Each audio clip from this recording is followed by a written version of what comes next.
Hi guys, and welcome to Trucking Along with Kiersey. That's me, your positive voice in trucking. Today, I'm going to do Special Request Saturday. Apparently, I scared a lot of people with that last video that was kind of like the harsh reality of driving through a 150 car pileup in the middle of a winter storm. And yes, it was a little upsetting and unnerving, but guess what? I still made it through. I made my delivery and everything's cool. You know, we have to pay respects to the people that did get injured and who did die. There were some fatalities with that storm. I believe there were 6, 2 in Kansas, 2 in Ohio, 2 in Michigan. So, you know, keep those people and their families in your thoughts. If you pray, I don't want to offend anybody, you know, but good vibes, prayers, whatever it is that you guys do. So the special request that I received is for something positive and why I love trucking and why choose trucking. I'll probably do one for why I love Prime. I'll do that later, like probably next week or so, because I did get some asked some questions. What is it specifically about Prime that I love so much? So stick with me, and I'm going to tell you all about the wonderful world of trucking.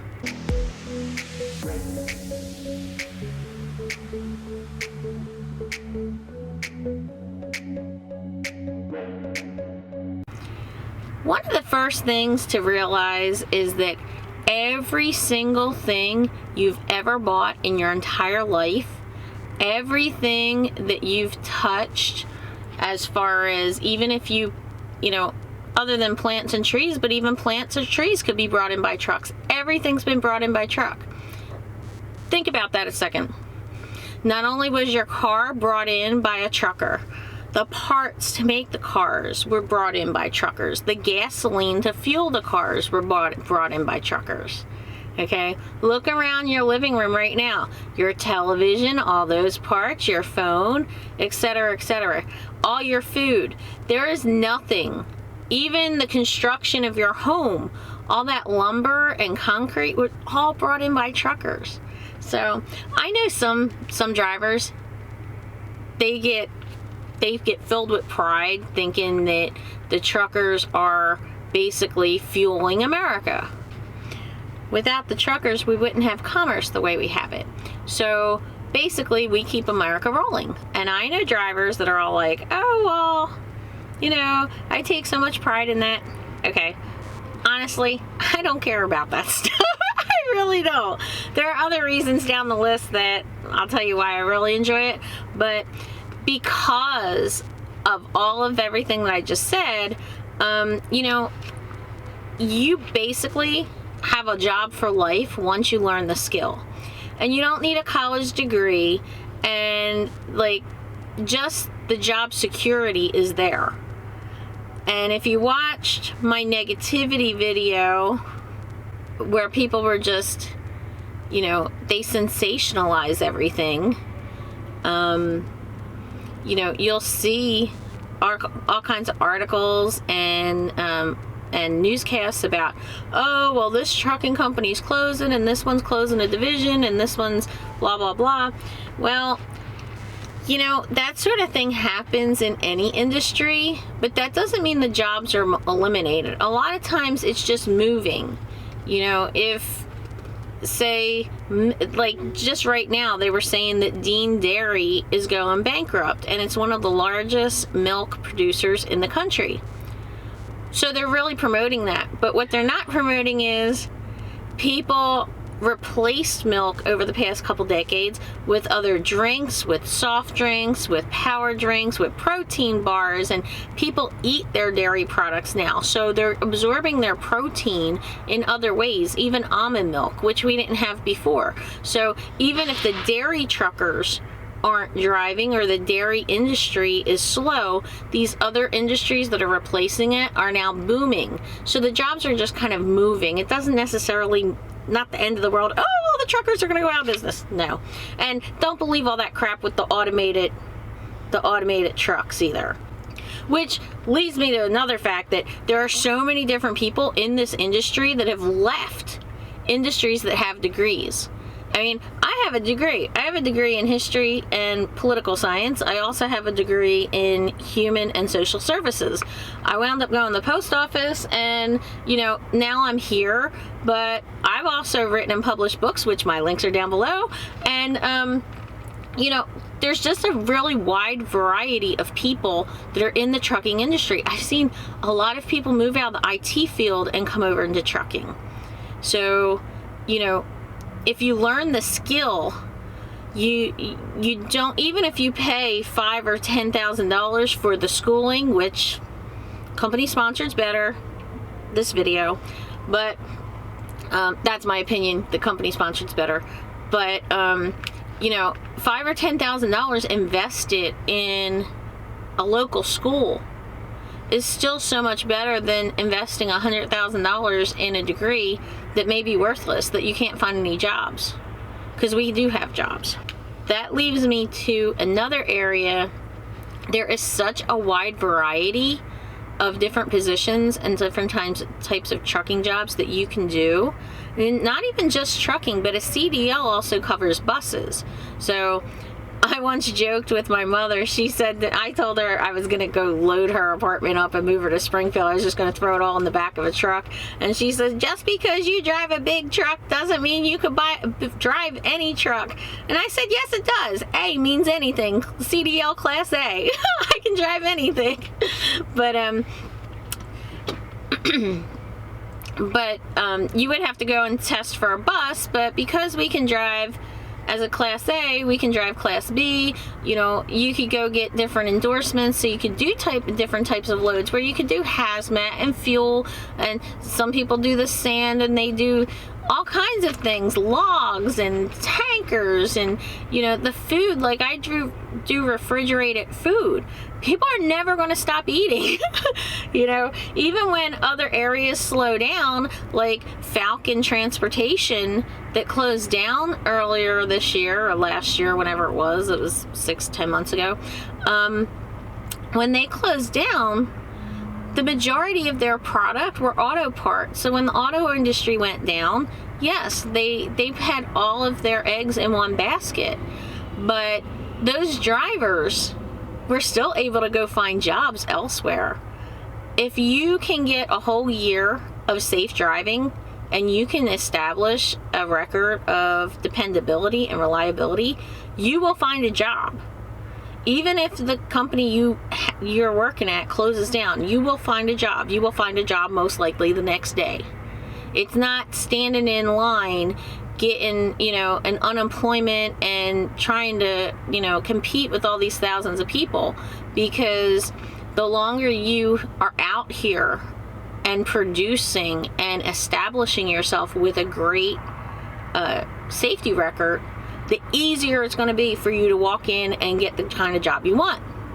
And some people get discouraged because you kind of have to work your way up to that, but it doesn't take a decade like it might in other places. You know, it's a year, 2 years, and then all of a sudden you're getting doors open for you, which, when you consider that you didn't have to go to college and you're still making a good pay, you know, that's another issue. If you live in places like Alabama or Mississippi where cost of living is really low, and then you come out here on the road, you're making a lot of money compared to what you were back home.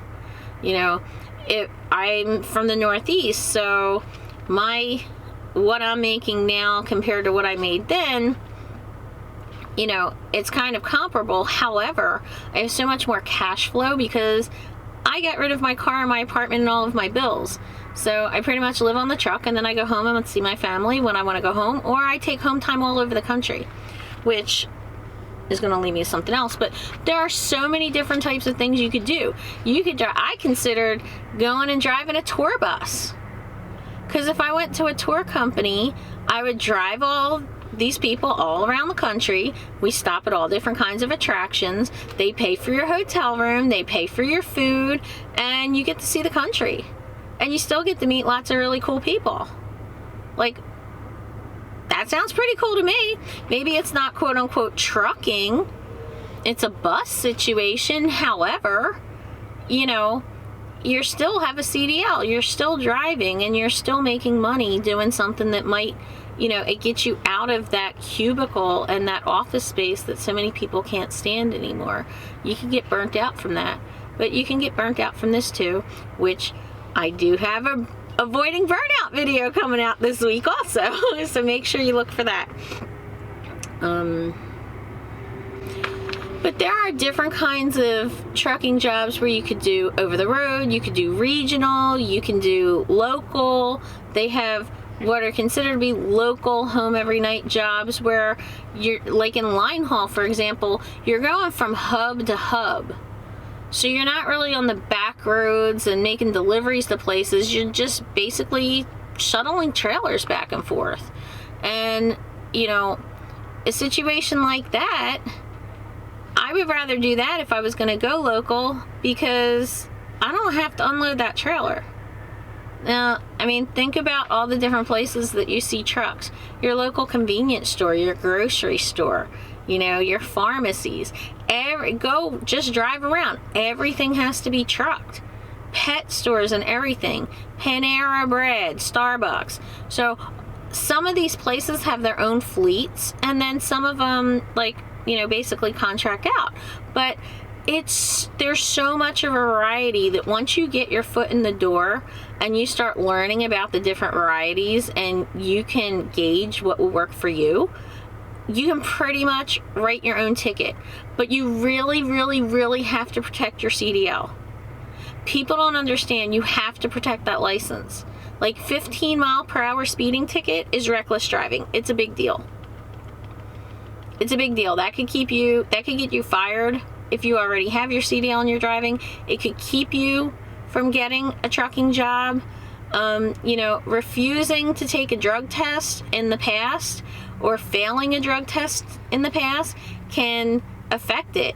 If your license was suspended, even if it was just for not having car insurance or failure to re-register or whatever, people are like, oh, well, it was only suspended for 30 days and now it's not.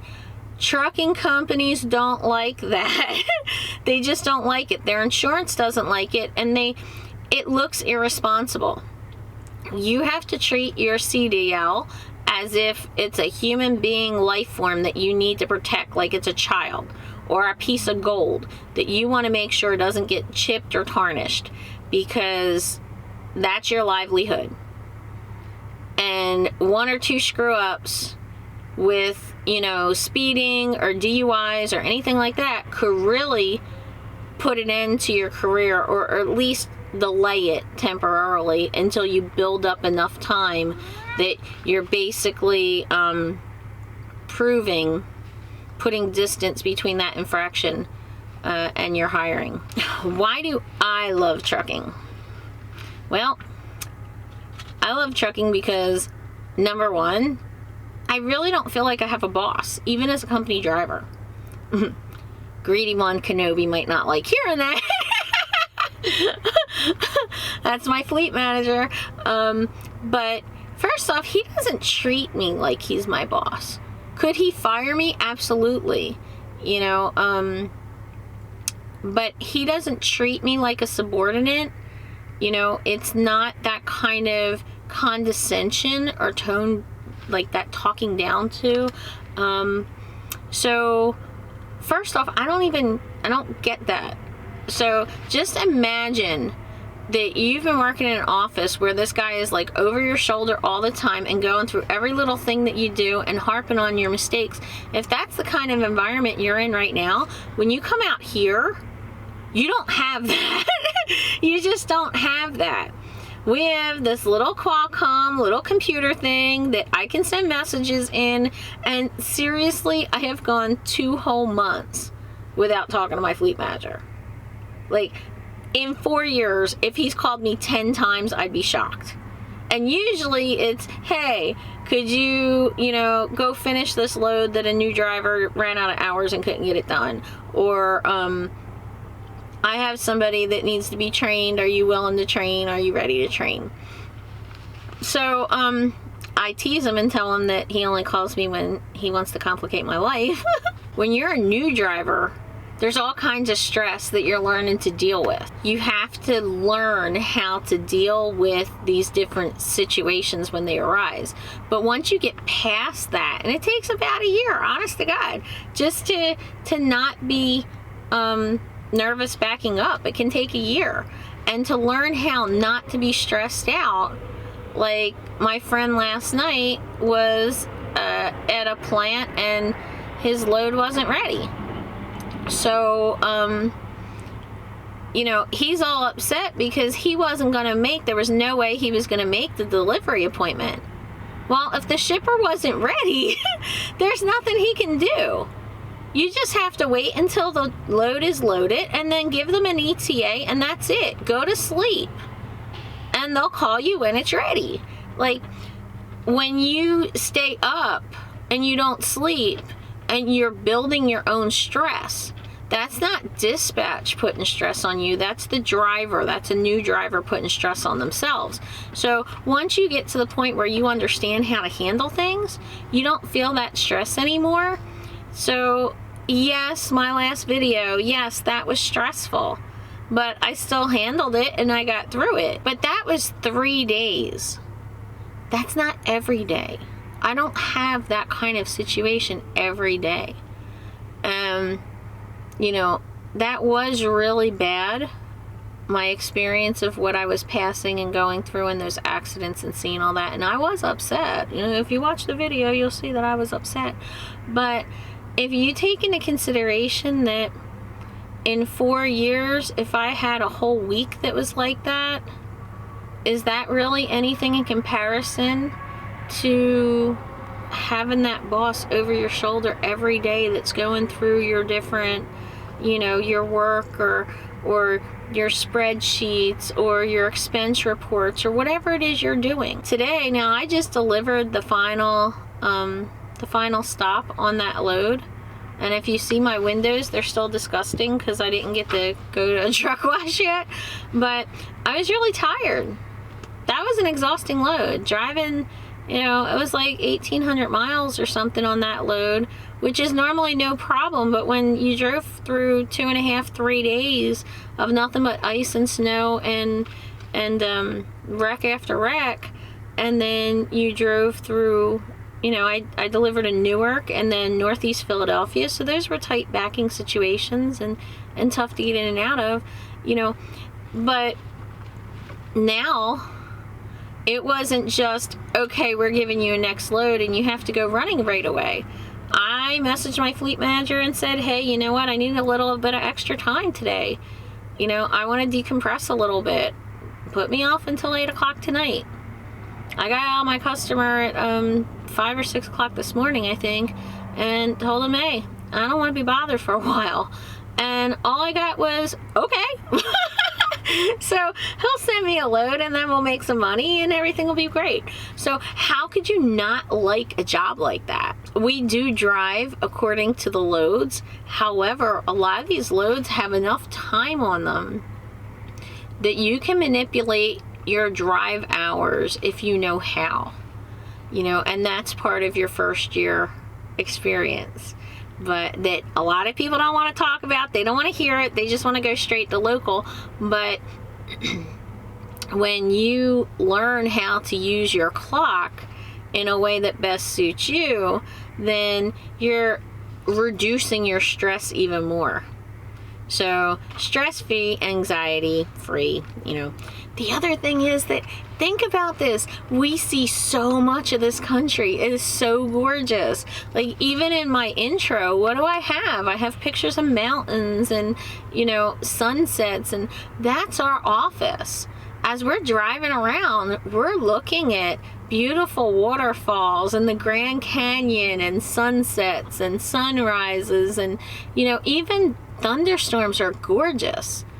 And so many people miss that. When you come out here and you see all the different things, it's amazing. And an awesome aspect at a lot of these companies, depending on if you have an over-the-road job or not, is that you can pretty much take home time wherever there's freight in your company. So, like, Prime runs all over the entire country. So if I want to go take 4 or 5 days, or even my 7-day vacation down in Fort Lauderdale, I can go do that. If I want to do it in Vegas or San Diego or go skiing. There is good and bad everywhere. There are good and bad people everywhere. There are good and bad companies everywhere. But so don't harp on the bad. Really, that's part of why I created this channel. Don't harp on the bad. There are a lot of good people out here, and even though we're driving in our trucks for 10 hours a day, you know, when we get to go into a truck stop and sit down, a lot of the Denny's and the truck stops, they have lunch counters. So you sit down and you start talking to these other truckers, and the majority of them are really nice, and they're funny, and they want to talk. And you'd be surprised at how intelligent a lot of these people are. It's, you know, where I came from, trucking was kind of looked down on. It's like a blue collar, you know, low life type of old guy, fat belly type of job is how it's seen. But when you get out here and you start meeting all these different people, and then they'll share with you their experiences, their funny ones and their mistakes, and you know, it'll make you feel more confident as a driver. But they'll even tell you things, places to go and places to enjoy, and you know, it's sort of a camaraderie. When you're struggling and you're backing up, most of the people are going to get out and help you. If you have questions, most of the people are going to answer. And honestly, truckers for the most part seem to be kind of lonely. There's a lot of talk on YouTube and stuff about depression, and it's because you're pretty, you know, you're alone on the truck most of the time. So sometimes some of them lose their social skills a little bit, which is a bad thing, but that doesn't mean you have to. That's your choice. If you don't want to go in and associate with people, a lot of these truck stops, some of them have pool tables. You know, like I said, they have the lunch counters. Some of them have workout rooms, so you can go in and just say, you know, hop on a treadmill and the person next to you just start chit-chat. I've had people buy dinner for me just because they thought I was funny. I was like, wow, I didn't even try. I wasn't even meaning to be. To me, my thing is the freedom. I want the freedom. Some people, it's the pride. Other people, they want to go buy their own truck and be their own boss and be left alone. And honestly, I feel like that now. And you make good money. And you have good benefits. And like most of the companies that I've seen have 401k and they have benefits. You'd be surprised at how many people are out here that their kids are already grown. So then they bring their wives or their partners or their husbands or whatever on the truck with them, you know, and they go and they visit their kids all over the country. And you get paid to go on vacation. You get paid to go drive there to visit your kids. Like, I got paid to drive to go to Vegas. Something else somebody asked me about. They asked about how hard it is to get like home for Christmas and Thanksgiving. If you work for a company, then write down below about how you get home for the holidays. But in my company, as long as I'm qualified for my home time, meaning I've stayed out 3 to 4 weeks, I can schedule my home time anytime I want. As long as you give enough notice where they're able to get you home. Like, you can't say on Monday, hey, I want to get back home to Jersey by Thursday, and you're in California. You can't do that. You have to give them enough time and notice. But if I said, hey, you know, I need to be home next week, I've already been out here 3, 4 weeks, 5 weeks, 6 weeks, whatever, I'll be home next week. Or wherever it is I want it to go. That's not an issue. Absolutely not an issue. And if you build a relationship with your fleet manager, like I talk about in this video on how to get more miles, when you do that, they'll work with you a lot more. Like, say you're out for 2 weeks and then you need to go home for a weekend, there's something special going on, a wedding or whatever, and then you come back on the road, you know, and maybe you have to go for another 2 or 3 weeks and then you need to go back home. Things can be arranged, but you have to be able to it's a give and take. I hope that gives you a little bit of insight into why I love trucking and why I think it's a great fit for me. It's not a great fit for everybody. That's up to you. And I will do the video about why I love Prime, because I did get a few requests about that. I don't want to make this whole channel a Prime recruiting channel, but I will take the referral bonus if you give it. So please like, comment, subscribe, and let us know how your holiday schedule and your home time works at your company down below, so others that were watching can understand how it works. Tell me what your favorite aspect of trucking is.